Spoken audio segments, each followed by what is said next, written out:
Seigneur, ta parole est grande, elle demeure à jamais. Ta parole est infaillible, rien ne peut la supprimer.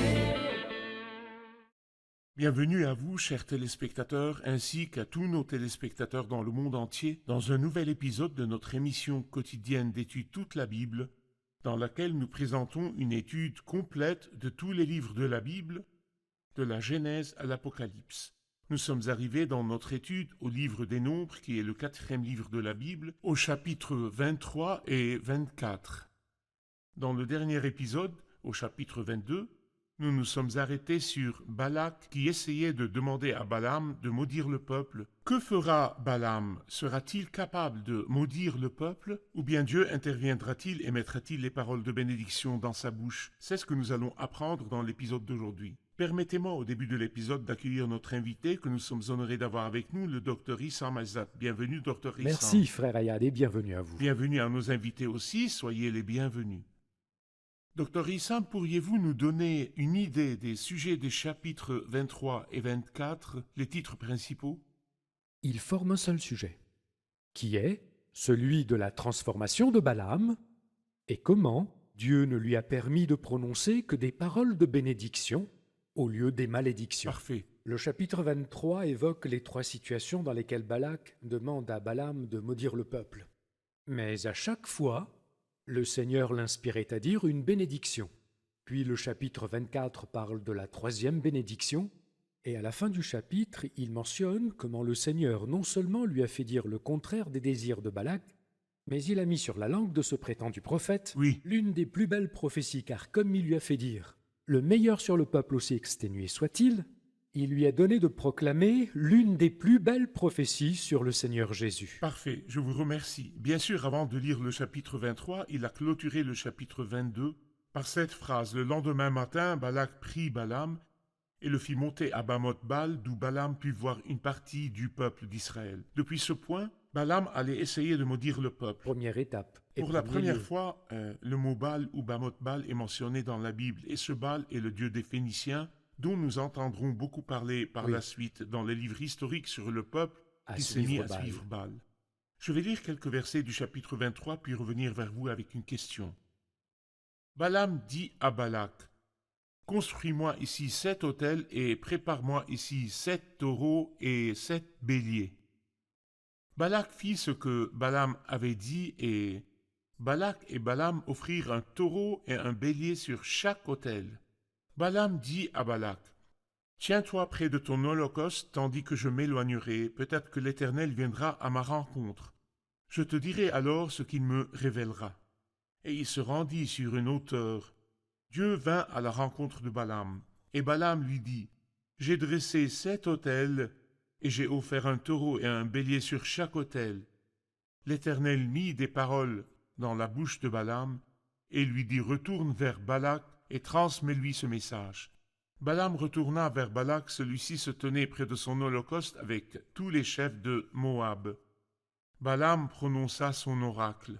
« Balak m'a fait descendre d'Aram, le roi de Moab, m'a fait descendre des montagnes de l'Orient. Viens, maudis Jacob pour moi, viens, irrite-toi contre Israël. Comment pourrais-je maudire celui que Dieu n'a pas maudit? Comment pourrais-je être irrité quand l'Éternel n'est pas irrité? Je le vois du sommet des rochers. Je le contemple du haut des collines.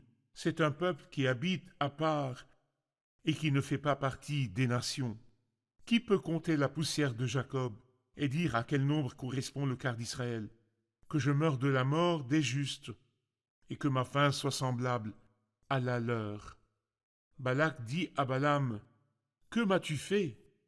Je t'ai engagé pour maudire mon ennemi, et voici que tu le bénis. » Il répondit, « Ne veillerai-je pas à dire ce que l'Éternel met dans ma bouche? » J'ai lu le premier incident tout entier parce qu'il nous apporte un enseignement. C'est vrai. Donnez-nous un commentaire sur la façon dont Dieu a intervenu et a mis des paroles dans la bouche de Balaam. Au lieu de la malédiction, il a mis la bénédiction. Et quel est le contenu de la bénédiction?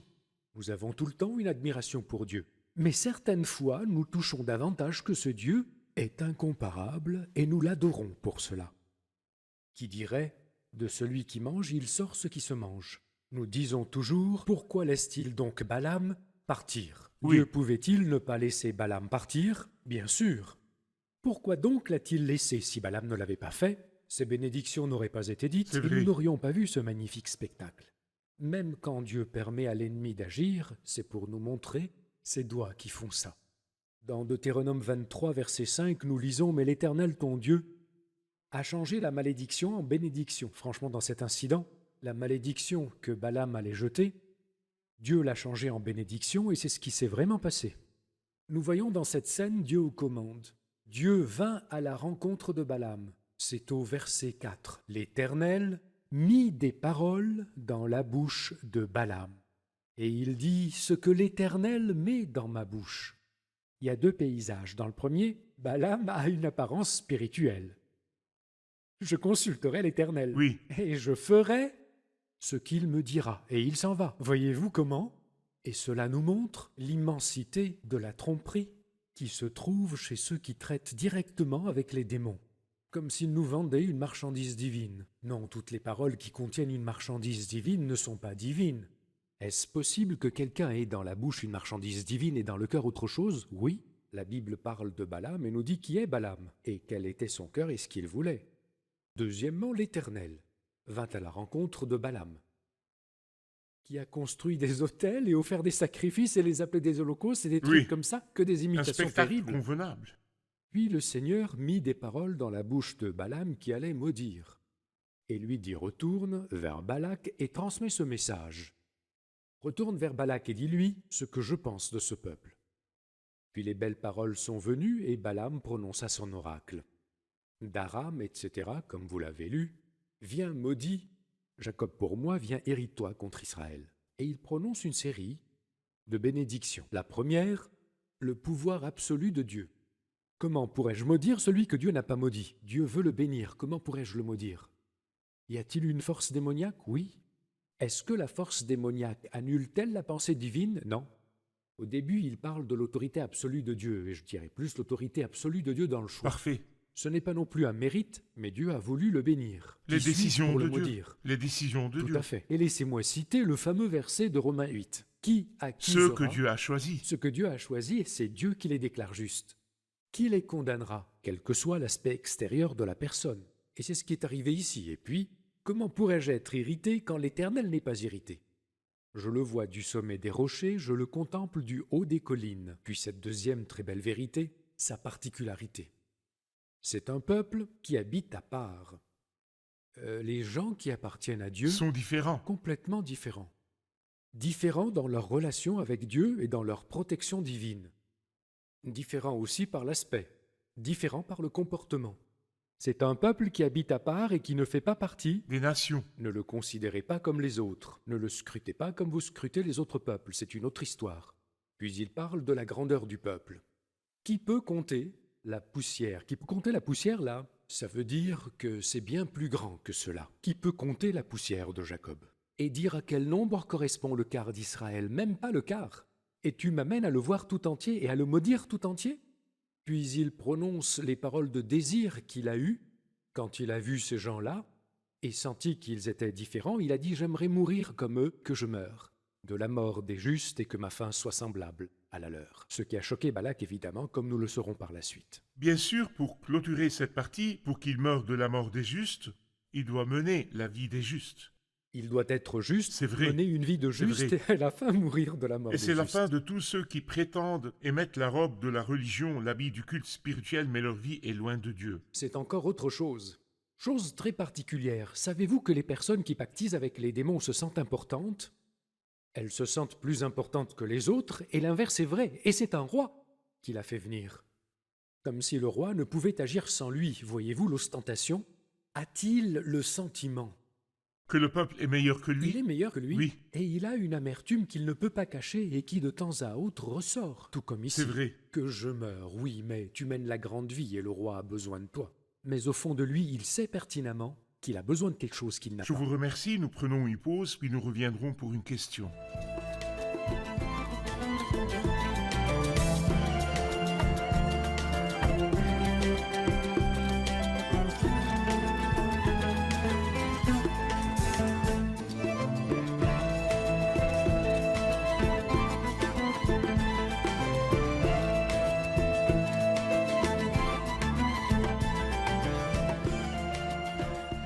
Au verset 13, Balak lui dit « Viens donc avec moi à un autre endroit d'où tu le verras, tu n'en verras qu'une partie. Tu ne le verras pas dans son entier, et de là maudis-le pour moi. » Quand Balaam est allé dans un autre endroit, a-t-il pu maudire le peuple? Et quelle était la position de Dieu là-dessus? À vous, docteur. Quand Dieu bénit, il bénit sur une base. Elle ne dépend pas de la personne, mais de Dieu lui-même. Elle est basée sur la grâce. Et parce que la bénédiction est grâce, Dieu insiste à bénir. Oui, Quelle que soit la personne à bénir, c'est une chose merveilleuse en Dieu lui-même, et c'est ce qui arrive ici. Le changement d'endroit et le changement de regard et toutes les tentatives par lesquelles les forces humaines ou démoniaques pourraient essayer de dissuader Dieu de bénir quelqu'un n'aboutiront jamais. Alors il le conduit ailleurs. C'est ailleurs qui lui permettra de faire deux choses, c'est le sommet du Pisga, au champ de Tsophim. Ces deux choses donc, premièrement, tu ne le verras pas dans son entier, tu seras probablement effrayé. Tu n'en verras donc qu'une partie. Et quand tu n'en verras qu'une partie, tu les observeras et tu verras qu'ils méritent la malédiction. D'une part, tu verras leurs défauts. D'autre part, tu n'auras pas peur de la vue d'ensemble. Peut-être que Il les Dieu maudira. changera d'avis. Peut-être que Dieu changera d'avis. Et il le conduisit en effet dans un endroit différent. Mais dans cet autre endroit, la bénédiction s'est accrue. oui, Et d'autres raisons ont été rajoutées pour plus de bénédiction parce que l'Éternel vint à la rencontre de Balaam, il mit des paroles dans sa bouche. Et lui dit « Retourne vers Balak et dis-lui que j'insiste. » Quoi qu'il arrive, pourquoi insiste-t-il? Qu'y a-t-il de neuf? Il lui dit « Écoute, Dieu n'est pas un homme pour mentir, ni le fils d'un homme pour revenir sur sa décision. » il ne Deuxièmement, retirera pas sa bénédiction. impossible. Parfait. Deuxièmement, ce qu'il a dit ne le fera-t-il pas? Non seulement il ne changera pas d'avis, il répétera. Il est tout à fait possible que quelqu'un puisse ne pas changer d'avis, mais être incapable de l'accomplir. Oui, Mais non, Dieu insiste et Dieu peut accomplir. Ce qu'il a déclaré, ne l'accomplira-t-il pas? J'ai reçu l'ordre de bénir. En fait, il nous montre ici quelque chose de très beau.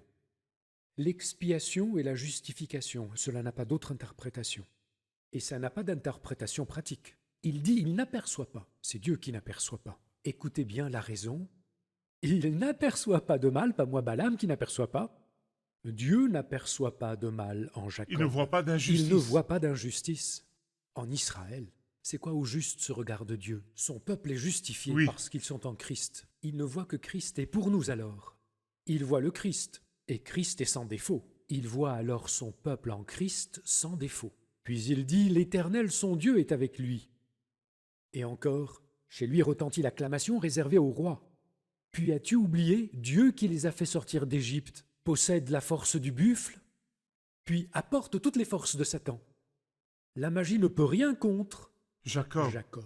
Ni la divination, ces pratiques sataniques qui peuvent être exercées et affecter les non-croyants ne peuvent rien sur le peuple de Dieu, car Dieu les protège. La magie ne peut rien contre Jacob, ni la divination contre Israël. Au moment fixé, on dit à Jacob et à Israël ce que Dieu a fait. Puis il parle de la belle puissance avec laquelle Dieu soutient son peuple. C'est un peuple qui se lève comme une lionne et qui se dresse comme un lion. Il ne se couche pas tant qu'il n'a pas dévoré sa proie et bu le sang de ses victimes. Donc Dieu a intervenu à nouveau et a mis des paroles de bénédiction dans la bouche de Balaam. Une Et surabondance. il a prononcé des paroles concernant le peuple et concernant Dieu. Dieu C'est ne vrai. revient pas sur sa décision, Dieu ne revient pas sur sa parole, mais le peuple aussi est justifié aux yeux de Dieu, et il n'y a aucune autorité spirituelle démoniaque qui puisse changer les décisions de Dieu. Dieu a projeté de bénir et il doit bénir ce peuple. Sur la base des mérites de Dieu et non du peuple qu'il bénit. Parfait, je vous remercie. Passons à la troisième tentative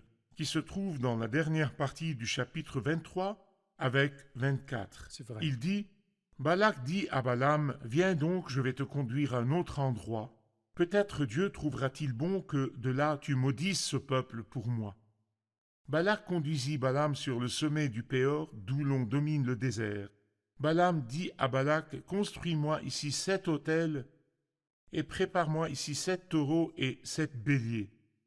Balak fit ce que Balaam avait dit et offrit un taureau et un bélier sur chaque autel. Chapitre 24. Balaam vit qu'il plaisait à l'Éternel de bénir Israël Et il n'alla pas, comme les autres fois, à la rencontre de pratiques magiques. En revanche, il se tourna du côté du désert. En levant les yeux, Balaam vit Israël qui campait par tribu.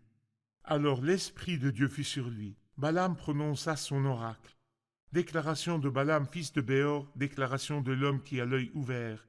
Déclaration de celui qui entend les paroles de Dieu, de celui qui discerne la vision du Tout-Puissant, de celui qui se prosterne et dont les yeux s'ouvrent. Qu'elles sont belles, tes tentes Jacob, tes habitations Israël. Elles s'étendent comme des vallées, comme des jardins près d'un fleuve, comme des aloés que l'Éternel a plantés, comme des cèdres le long de l'eau.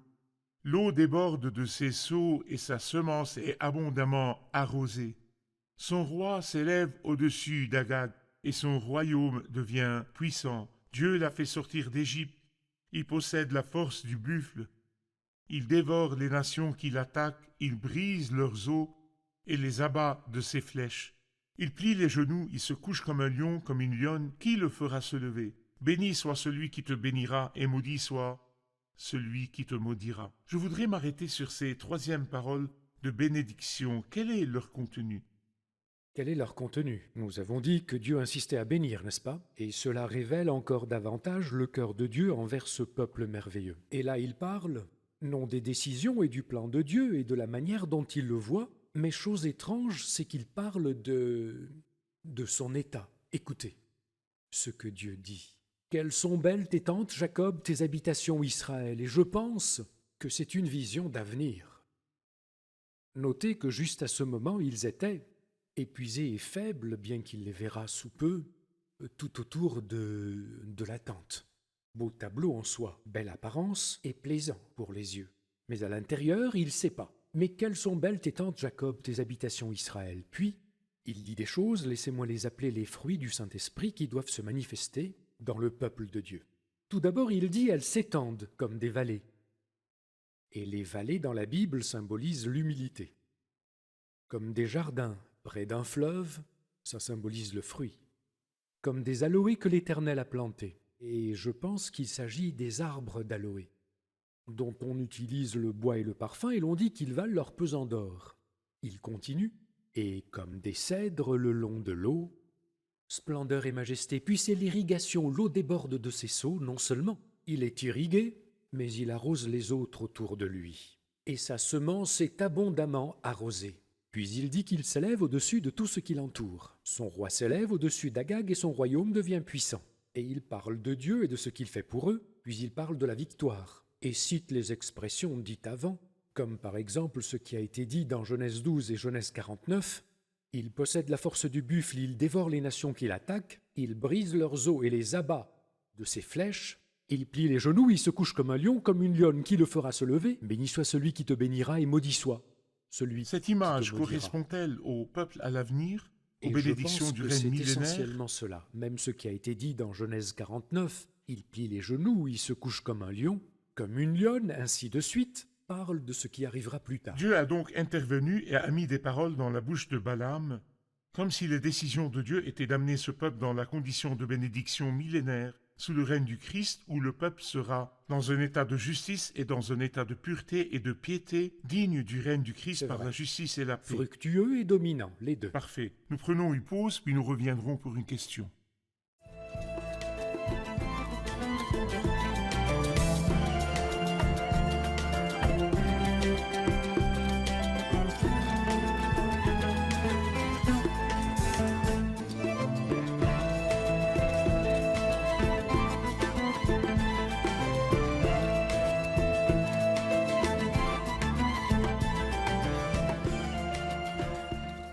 Nous notons que la plupart des bénédictions étaient terrestres. En tant que croyants dans l'âge de la grâce et du Nouveau Testament, quelles sont nos bénédictions? À vous, docteur. Leur bénédiction était terrestre, oui, mais nous pouvons prendre un aperçu qui s'applique davantage à nous, dans le sens que, par exemple, quand il dit, dans la première, « Dieu a voulu, ceux-ci sont choisis ». Dieu a voulu les bénir, comment pourrais-je maudire celui qu'il n'a pas maudit? Comment pourrais-je être irrité quand il n'est pas irrité? Et je pense aussi que c'est encore plus grand pour nous. Car notre choix, si Dieu les a choisis dans le temps, il nous a choisis à nous, avant la création du monde, et nous devons d'autant plus être saints et sans défaut devant lui dans son amour. Résumons nos bénédictions. quand le Seigneur dit qu'il nous a choisis en lui. Il nous a prédestinés à être ses enfants adoptifs par Jésus-Christ. Nos bénédictions sont toujours reliées au Christ. C'est vrai. Comme si Dieu regardait le ciel dans la splendeur du Christ. Tout ce que le Christ mérite, Dieu ouvre son cœur et le déverse sur lui. Mais pas seulement sur Christ, sur nous aussi. Oui, Tout ce que le Christ mérite, des bénédictions et des grâces du cœur de Dieu, nous l'avons obtenu parce que nous sommes en Christ, nous sommes héritiers de Dieu et co-héritiers de Christ, nous sommes maintenant au ciel, tout comme le Christ. J'avoue que c'est un peu difficile à assimiler par notre pensée. Et elle ne s'applique pas à ce peuple, mais elle s'applique aux croyants du Nouveau Testament. je vous remercie. Permettez-moi de passer à la dernière partie du chapitre 24. À partir du verset 15, il dit « Balaam prononça son oracle.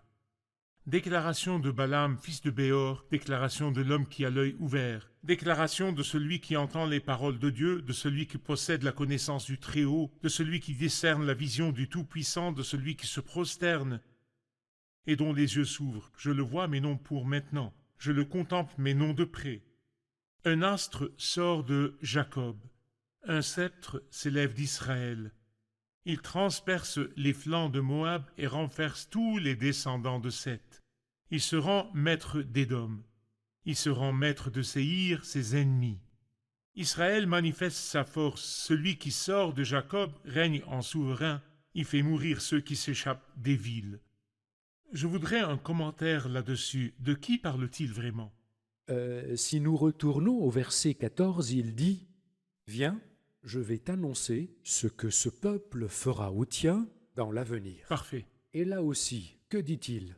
Je le vois, mais non pour maintenant. Je le contemple, mais non de près. Il C'est parle une donc prophétie. de choses Futur. futures, Parfait. et donc pas d'Israël en ce moment. Parfait. Mais avant de dire ce qui arrivera à l'avenir, je voudrais souligner une chose étrange. Est-il possible que ce prétendu prophète discerne la vision de Dieu?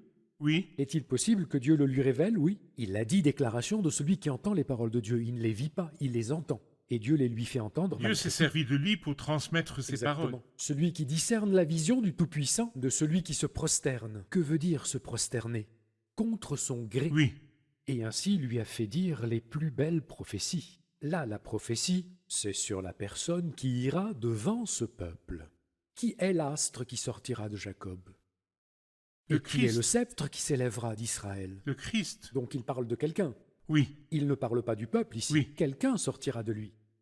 Ce quelqu'un sera donc grand et il sera sans pareil. C'est vrai. Et il fera alors de ce peuple un peuple sans pareil. Un astre sort de Jacob, un sceptre s'élève d'Israël. En ce qui te concerne, je te dis ce qu'il te fera dans l'avenir. Oui. Celui que tu as amené pour me dire lui dit, il transperce les flancs de Moab et renverse tous les descendants de Seth. C'est une référence aux batailles que le Seigneur mènera quand il apparaîtra, contre ses ennemis et ceux qui ont été hostiles à son peuple. C'est vrai. Il transperce les flancs de Moab et renverse tous les descendants de Seth. Il se rend maître d'Édom et Séhir, qui sont les ennemis proches du peuple en ce moment. Israël manifeste sa force, il règne en souverain. Celui qui sort de Jacob règne en souverain. Qui est celui qui sort de Jacob et qui régnera en souverain? Qui sera juge et fera mourir ceux qui s'échappent des villes? Il a donc parlé du Christ de façon prophétique C'est vrai. et lui a donné deux titres, un astre de Jacob et un sceptre d'Israël. Nous connaissons le Seigneur comme un astre dans sa venue pour l'Église pour l'apprendre, Oui. comme l'étoile brillante du matin. Et c'est une chose future, et comme un sceptre qui sortira pour juger de la tribu vrai. de Juda. Il vient donc pour la nation pour Parfait. juger. Tout cela parle donc de la personne du Christ. Parfait. Je voudrais un dernier commentaire sur la dernière partie du verset 20 jusqu'à la fin du chapitre. Qu'a-t-il dit sur les Kéniens? Que veut-il dire Il par a là? parlé d'Amalek, et il a parlé des Kéniens, il a parlé de l'Assyrien, et il a parlé Ah de Kittim. oui, allez-y. Il a donc parlé des peuples qui entouraient ce peuple qui était en relation avec lui. Balaam vit Amalek, et il prononça son oracle. Amalek est la première des nations, mais un jour il sera détruit. Il est Parfait. puissant, il combat le peuple de Dieu et lui rend la vie misérable. Mais à la fin, il sera détruit. Spirituellement, Amalek fait référence à la nature La humaine nature qui s'oppose à nous ou C'est vrai. La vieille nature qui s'oppose à nous et qui combat les croyants. qui nous rend la vie misérable. C'est vrai. Parfait. Allez-y. Balaam vit les Kéniens et il prononça son oracle. Ton habitation est solide et ton nid est posé sur le rocher. Jusqu'ici, c'est maintenant. Mais le Kénien sera chassé quand l'Assyrien t'emmènera prisonnier. C'est-à-dire un jour viendra, l'Assyrien t'emmènera prisonnier. Parfait. Et cela aussi arrivera à l'avenir. Il parle de la victoire future du peuple sous la direction du Christ sur tous les ennemis. Il sera Après cela, délivré. l'Assyrien Kittim aussi l'emmènera prisonnier, et ainsi de Le suite. Seigneur délivrera son peuple à l'avenir de tous ses ennemis et adversaires. Il n'y aura C'est vrai. que le Seigneur, et son nom et son peuple jouira des bénédictions du règne millénaire dans cette ère heureuse. C'est vrai. Merci. Mais il termine avec Kittim qui est...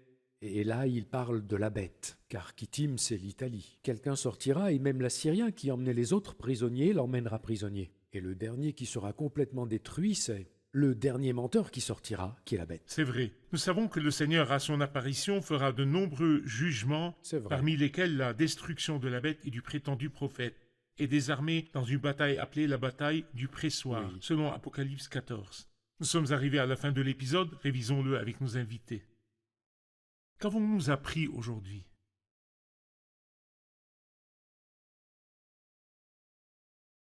Dieu permet à l'ennemi d'agir contre nous pour que nous voyions les doigts de Dieu dans le paysage et son autorité à nous bénir. Nous avons vu la grandeur du cœur de Dieu envers son peuple, même s'ils étaient pénibles et qu'ils se plaignaient et murmuraient beaucoup. Mais nous lisons qu'il disait d'eux, « Il n'aperçoit pas de mal en Jacob, il ne voit pas d'injustice en Israël. » Donc Dieu nous voit en Christ comme parfait et sans défaut. Quand Dieu projette de bénir, il n'y a rien qui puisse l'en empêcher. Il n'est pas un homme pour mentir, ni le fils d'un homme pour revenir sur sa décision. Merci. Merci, Dr. Je Issam. vous en prie, Que frère Dieu Ayad, vous que bénisse. Dieu vous bénisse. Chers téléspectateurs, les croyants, en tant qu'Église de Dieu, le corps du Christ, ont des bénédictions éternelles selon les paroles de l'apôtre Paul dans Éphésiens 1. Dieu nous a bénis de toute bénédiction spirituelle dans les lieux célestes en Christ. Ce sont des bénédictions spirituelles, ce sont des bénédictions dans les lieux célestes, ce sont des bénédictions en Christ, gardées et garanties pour nous en Christ. Et Satan ne pourra jamais changer les plans de Dieu à notre égard. Celui que Dieu a béni en Christ, la bénédiction ne peut jamais lui être retirée. Malgré nos fautes et nos déficiences en cours de route, le Christ est là pour nous dans la gloire. Il se présente maintenant pour nous devant Dieu. Qui accusera ceux que Dieu a choisis? Mettez votre confiance dans l'œuvre du Christ et dans la vie du Christ pour vous dans la gloire. Ayez pleine confiance dans l'intercession du Christ et la constance des bénédictions de Dieu pour vous en Christ. Je vous retrouve dans le prochain épisode. Que le Seigneur soit avec vous.